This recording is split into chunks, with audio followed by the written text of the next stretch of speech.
We've got a new section, and it's going to be called. You ready for this? Tell me. You know what this is about because I've already prepped you. Ready? But to introduce it to the millions of followers that we have, the world, it's called. Ready? Dun dun dun. Ask Pete. Oh no.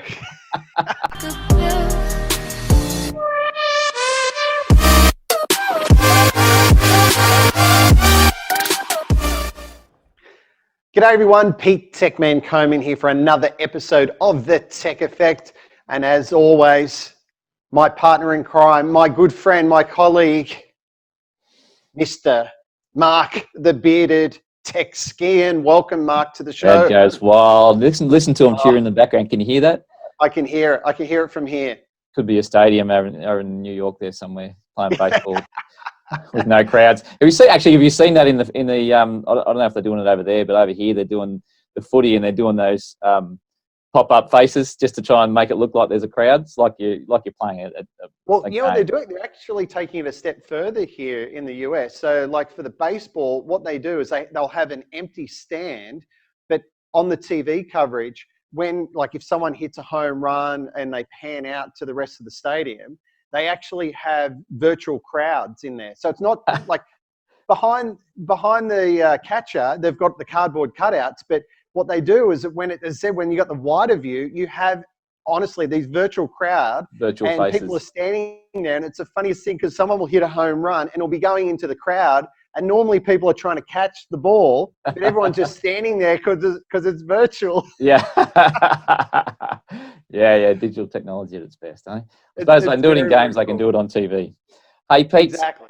We have got a good show today. It's a little bit different from the last couple of shows. Always have a good show, Mark. What are you talking about? We always do. We're going solo today, though. We're not bringing intelligent people way more than us, like we did over the last couple of weeks. So that's always a problem. If you're going to get someone on the show, make sure that we're smarter than them. Yes. All right. Unlike the last episode. Yeah. Brooke was just insane, wasn't she? So, actually, speaking of intelligent, I'm going to test your intelligence a bit later. We've got a new section. We've got a new section, and it's going to be called. You ready for this? Tell me. You know what this is about because I've already prepped you. Ready? But to introduce it to the millions of followers that we have, the world, it's called. Ready? Dun dun dun. Ask Pete. Oh no. I hope the questions are easy. Oh, this is gonna be. This could make you look really, really smart, or it could be an epic failure. But we're going to give it a go, just because that's fun. But look, there's been plenty of stuff going on in the world. Last week we had Integrate. Virtual Integrate, wasn't it? It wasn't. Virtual Integrate. Unfortunately, we couldn't attend live, so it was Virtual Integrate. Yep. Did you attend any of the seminars at all? I did. One specifically stood out to me was the education one on the first day. Big in education. You do a lot of work in education, so you tend to go to those education-focused seminars. Gravitate towards that. Yeah, I do. It was quite a good show actually. Or quite a good session, I should say. I think it was the second session of the first day, talking about the challenges. And it was really sort of education tertiary, so it was university based, really. There was a bit of chatter and stuff on because it's a pretty good setup. They did a really good job of running that whole show, and Tim, the guy that was running it, doing a lot of the interviews, did a fantastic job. Yeah. He does he's the MC normally at the Avia Awards. Yeah, right. Yeah. Great at interviewing people and keeps it going, keeps the flow going, really, really, really well. So they'd chat down one side, and you could enter questions, and so it sort of didn't get interrupted. But Tim was able to grab those questions and bring them into the interview and the session, which was really good. The panels. Look, I'm a big fan of panels. I think you get a lot of perspective, different people's perspective, and I think the really big focus or the really big discussion points there to me that stood out were that how much well, ultimately in the current environment, how much the university budgets have squashed, Right. or been squashed, and what they're trying to do to, they're realizing that they can't not do anything. Mm-hmm. They've got to do something, because technology is still getting used, but how that's going to look going forward, and then the life cycle of that technology as well. So how are they accommodating that? Are they trying to put in like cheaper technologies or cheaper solutions, or like, I mean, if their budgets are affected that much, like how are they handling the situation? And I'm guessing that not a lot of students are necessarily going back. I'm sure there's a lot more that would be online than ever before.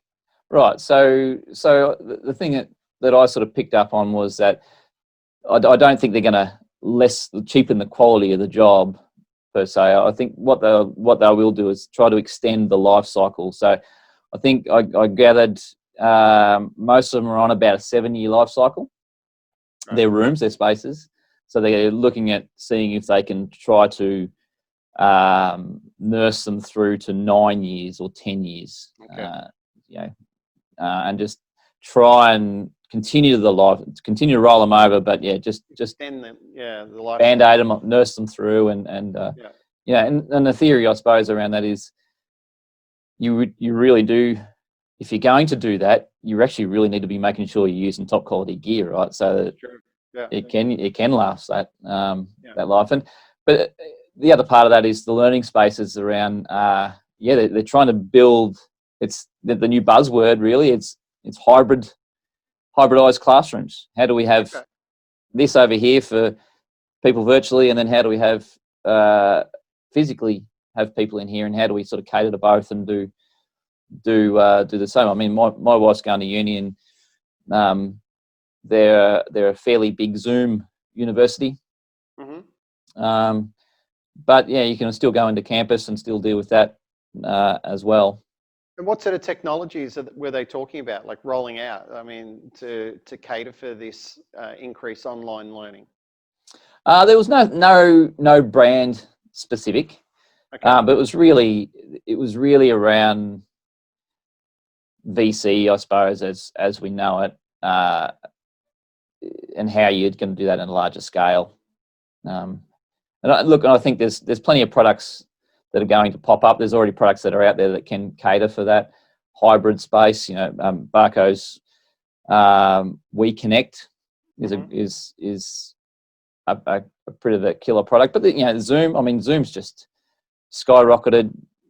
Teams is developing at a rapid pace, trying to sort of catch up to where Zoom's at. But I would have thought that, I mean, over the years, I've seen, we've done a bit of work in universities around Australia, that they were pretty well already set up, like for example, like lecture capture. There was already cameras and recording devices and things already within the room. So granted that they weren't previously set up to do, say, a Zoom call or a unified communications call, but they were set up to actually record, and students could watch it at a later date. So I wouldn't have thought that transition would have been that difficult for them, considering they would have had a lot of these sort of technologies already in place. Yeah, I think so. I think that as a from a technology perspective. However, I think the real challenge, and I've noticed this because I work in K-12. The real challenge has been not so much the technology; it's been the users. Gotcha. So they're trying to take people, like I'll talk to some of my clients, and they're like, Mark, this has been fantastic, because what we've done is taken teachers, what would have taken us 4 years to implement has now had to get done in 4 weeks. 6 months. Oh yeah. Yeah, and the skill, the teachers have had to learn it. Yeah, they've got no choice, right? Yes. And I've even had principals come back to me now and say, well, the learning we've had is actually we just need to put a bit more pressure and say, no, you have to do this. We don't. It's not so much nursing them through, and it's going. We're in a world of technology. You've got to get on. It's not a choice. It's being forced upon them, and everyone just has to 100%. scramble and make it happen. Yeah. So that's really, and that was one of the questions come up is, is that there's very much a lot of emphasis on the lecturer, the teacher, to get their skill set up. I mean, I know my wife has definitely come back half, and I'm going, I thought you were in the middle of a call, a Zoom, lecture. Well, the audio's dropped out, and the teacher doesn't know how to get it up and running, and they forgot to press record. There's plenty of that. There's plenty of forgot to press record. So that's why I think we're seeing products evolve, like like the likes of, I've talked about this before, the Blackmagic ATEM Mini Pro with all the processing and press record. It's a hard button. It's not something running on your laptop. So look, I think there's plenty of it's very much a watch this space. I think that we will see, now that the emphasis going on to hybrid classrooms, we'll start to see a lot of products pop up that deal with that. I think there's a lot more products now that are also trying to get Zoom and Teams certified as well. So realise the value that if we can just get that ticked off, then people have confidence to use our product in a Zoom room. So watch this space. Watch this space, I think next probably 6 to 12 months is going to be bucket loads of stuff going on. But, exactly. And this week we've seen, because we're a tech show, we talk about all things tech, not just necessarily AV focused. Apple Epic Games, they're going something that's going to start to unravel, and look, it's pretty huge. We'll just to give the rundown. Allegedly, apparently, here's the rumor is that so Fortnite and many people. So Epic make Fortnite. And many parents will be very, very happy. They would have noticed if they updated their apps on iTunes or Google Play, is that Fortnite is now not allowed in the apps, or no longer in the App Store. And this is because, allegedly, that Fortnite was trying to bypass giving Apple some money by doing in-app purchases. So I think it's 30%. 30%. Big figure. Big figure, and which is probably the reason the thought behind it, I guess, might have been Apple's got enough money. I don't know if you heard. I don't even know if this is true, but I heard that Apple now has $2 trillion company. Insane, right? And most of that's been under Tim Cook. Correct, I think, isn't it? Yeah, correct. which is quite amazing. So it will be very interesting to see how this pans out over the next month or two. Well, what's interesting is that Epic Games, I mean, they're not a small company either. So apparently in 2019, they turned over, I think, $1.8 billion. Whoa.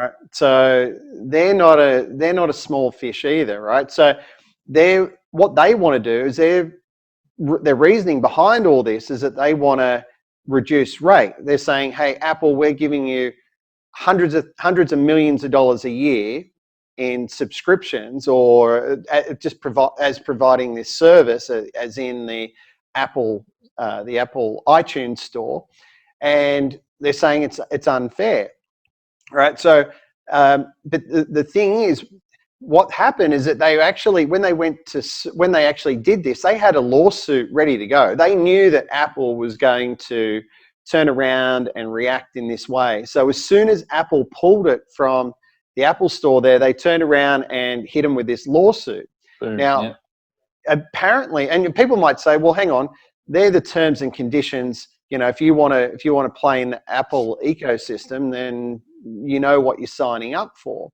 Yeah. But the thing is, Apple have signed deals with companies like Amazon and some other big players where they're not paying 30%. Right? So Apple's there. So what Epic doesn't it? Yeah. So Epic is saying this is not a level playing field. You're giving preference to others. We're giving you all this revenue every year. So, and with a game like Fortnite, it's such a huge game that it may force players to actually go elsewhere. So like obviously Google has also done the same thing and pulled it from the Google Play Store. However, you can sideload it through an SDK on an Android device. So you can still install it and you can still play it if you've got an Android device. So maybe there's going to be enough pressure. Maybe Epic have enough clout to actually force Apple's hand on this one. Well, I did think also that Microsoft are getting amongst the mix and getting in behind Epic Games, I believe. So, you know, it's definitely a clash of the titans in there, isn't there? Absolutely. Battle of the big boys. Will be interesting to see how that all pans out. But yeah, I mean, look, you can understand both sides of the story. Apple's built this ecosystem. They're saying, well, you want to be a part of it, you pay 30%, right? That's the model. That's the model, but it's not the same model for everybody, and that's what Epic is complaining about. So yeah.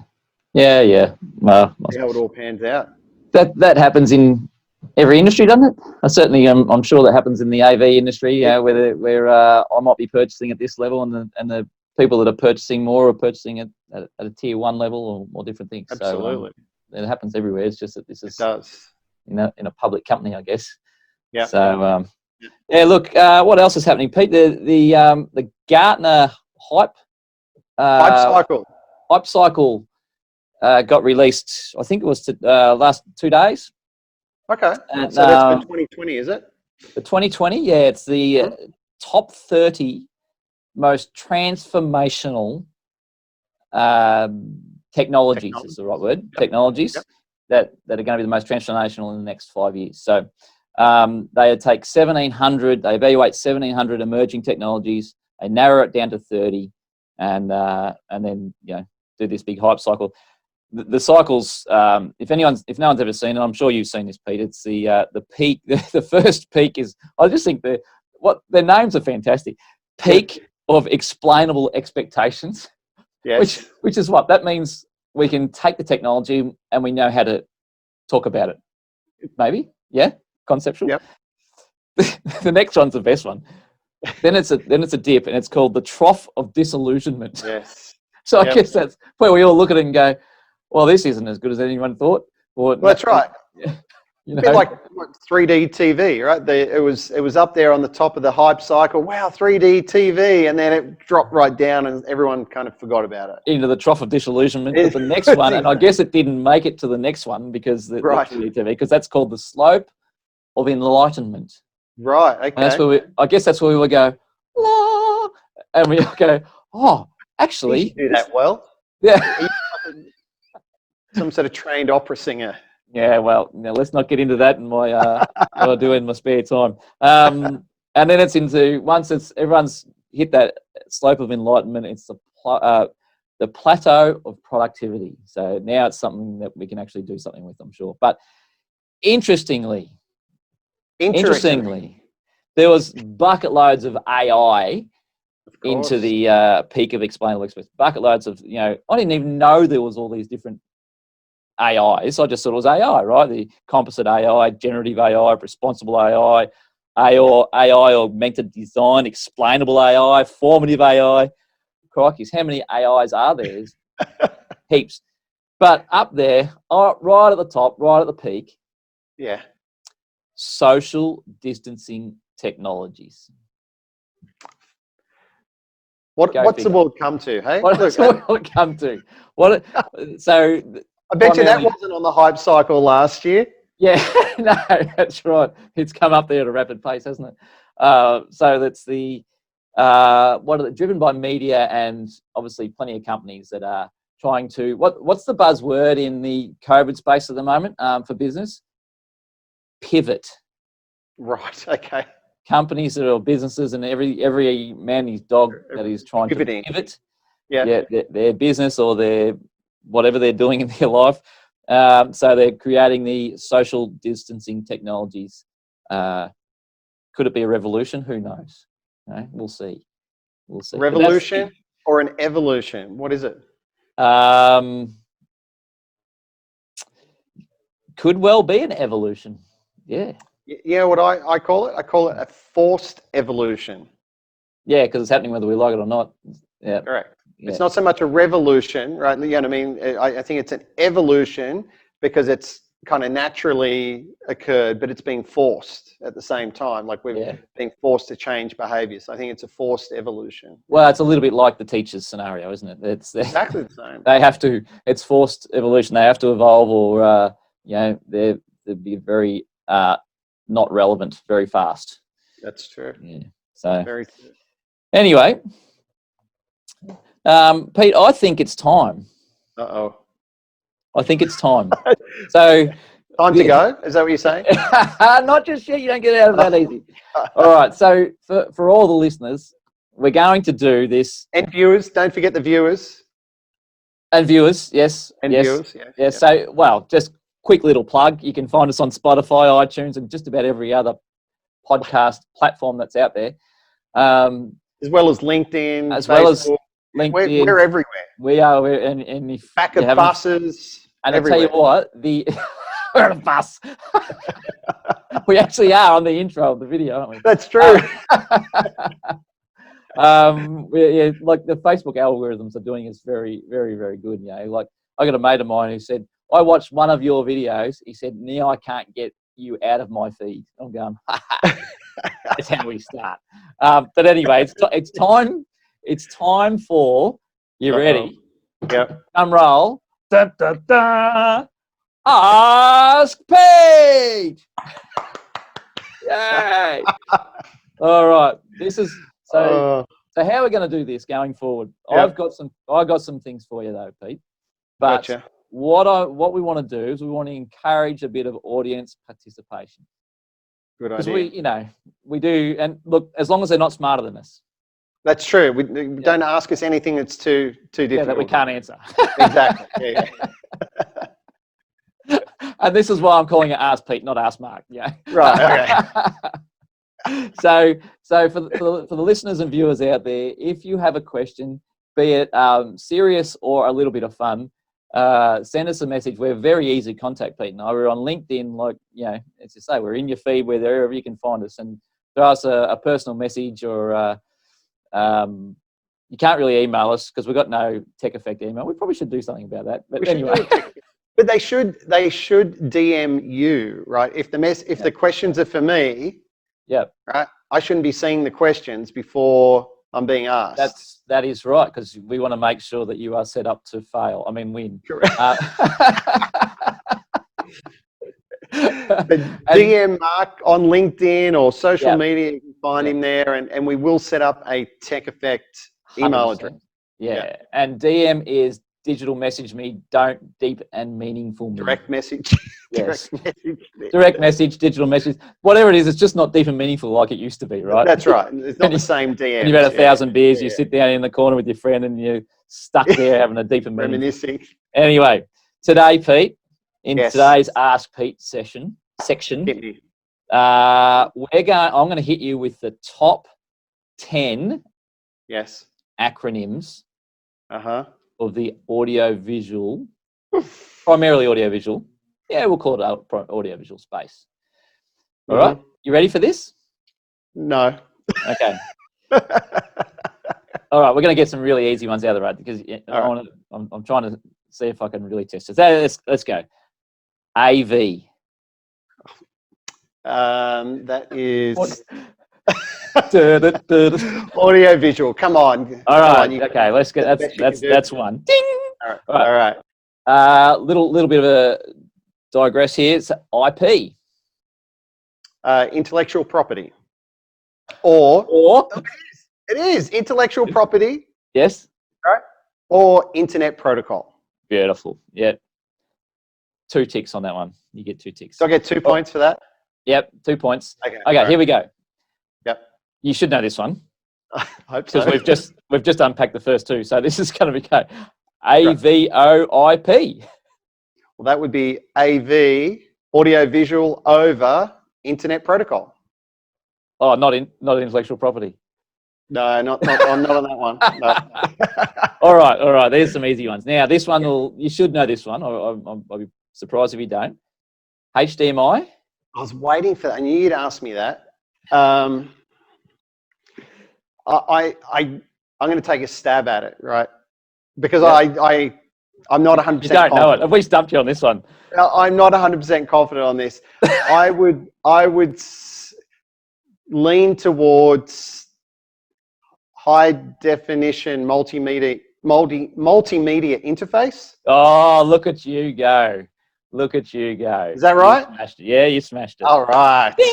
Okay. All right. SDVOE. Our good mate Jerry Wilkins, he'll be very unhappy if you don't know this. Jeez. I have enough trouble just pronouncing it. Well, look, I mean, like the thing that comes to mind is like SD is standard definition, but that doesn't feel right. Doesn't go with what they're selling. No, it doesn't, right? So it'd be the VOE would be video over Ethernet, right? I'm guessing. Yep. What's the big thing they're selling? What's the big pitch, Pete? Come on. Apart from 10 gig. Oh, jeez. The fact is, I think there's another one of our friends, Jerry Raffo, signed a deal with Netflix. You might from around about the ISE time, and they loaded something. They loaded something into not Netflix, Netgear. Did I say Netflix? Netgear. You said Netflix. Netgear, yeah. Which to help support the rollout of AV over IP. Done a bad job of explaining that. Yeah, no, I've soft. What was it? Software defined. Oh, okay. Software defined video over Ethernet. Software defined. Okay, yeah. Okay. Yeah. Oh man, I thought. Sorry, Jerry. Apologies. Yeah. Everyone at SDVOE. I'm not overly confident on your ability to roll out the next 5 based on this. All right. SDI. SDI. The I would be interface. Yeah. I would have thought it was. It doesn't seem right again, but standard definition. No, it's not the SD. Serial digital interface. Yeah. Okay. Yep. All right. Got off to such a good start. Now look at me. Okay. So, SMPTE. No. I had to Google this. I couldn't. I have no idea. Not my thing. Sorry. Society of Motion Picture and Television Engineers. There you go. Gotcha. Okay. You should know this one because you were on the board. Oh, I knew you were going to ask me this. Of Bixby. Yeah. Bixby. Building industry. I think it's consulting. Yep. Building industry consulting. Is the I industry? Building industry consulting services industry. International. Oh, international. There you go. Yep. Okay. Yep. I should know that though. Yep. You should know that. All right. Well, I'm pretty sure you're not going to know the next two. Give it a make. All right, what are we up to? Which number is this? This is number 9. Number 9. All right. Okay. All right. Avixa. Well, audio visual. It throws you a little bit, this one. What's that? Yeah, it throws you a little bit. The X throws you out, but you're right on that right word. Audio visual industry experience. Oh, yes. Integrated Experience Association. Integrated Experience. Audio visual and Integrated Experience Association. Gotcha. There you go. All right, here we go. Oh, and we're going to do 9.1. Okay. Because we've done Avixa. So you've got these letters going after your name. You've got more letters going after your name than folks stick it. CTS. Certified Technology Specialist. Oh, fantastic. That's you, I think, isn't it? At least. Yeah. Something like that. You're so modest. Just Right. not with acronyms. This is the last one. Now, this one was a real challenge. I actually had no idea, but I'm going, it's got to stand for something. Okay. Dante or Dante, depending on who you talk to. Dante or Dante. Dante. Dante. And actually, it's an acronym, is it? It is an acronym, yeah. Okay. I didn't know it was an acronym. D, because we live in the Data. world of Digital. digital. Analog. Audio. Digital, audio, networking. Network through Ethernet. Through Ethernet, because they didn't want to call it Dane. They didn't want to call it what? Dane. I suppose if they'd have taken, because they just put through, right? Through. Digital audio network through Ethernet. Now, if they had not put through in there, it would have just been Dane. No, it's not the same, is it? No. Dane. Yeah. Imagine throwing that around the table. It's Dane. It's not working. It's not working. Through. Dante sounds a little bit more exotic, doesn't it? It is. Anyway, there you go. You've successfully got about, what did you get? You got AV, IP, AVO, it says 3, 4, 5. I'll give you Avixa 6.17, and I'll give you 2 points for AV over IP, I think, didn't I? No, IP. So you got about 9 out of a possible. No, I think that's been a bit generous. Yeah. I'm trying to inflate your intelligence here, Pete. I know. Obviously, we'll totally bring Brooke back because she's much smarter. She would have got all those, I reckon. She would have got them all like that. Just like that. That's right. Anyway, hey Pete, it's been that was good. That was fun. It is. So let's reiterate that if anyone has more intelligent questions to challenge Pete with that he might know the answer to, then please send me a DM, a direct message, or a digital message, but not a deep and meaningful, to my LinkedIn, and I will get them all prepared. Now I can hear my phone beeping. Actually, people have started already. Yeah. That's what artificial intelligence does. I'm going to open my Facebook and all the algorithms will sit there going, ask Pete questions. So. Yeah. Look, anyway, hey Pete, it's been good. You've successfully gone into the night. I have. It's very dark here. I'll make sure my lighting is a lot better next week. I promise. Look, it looks like it kind of looks like you're telling a ghost story, you know. The night was dark and stormy. All right, mate. Hey, look, it's been good to catch up with you.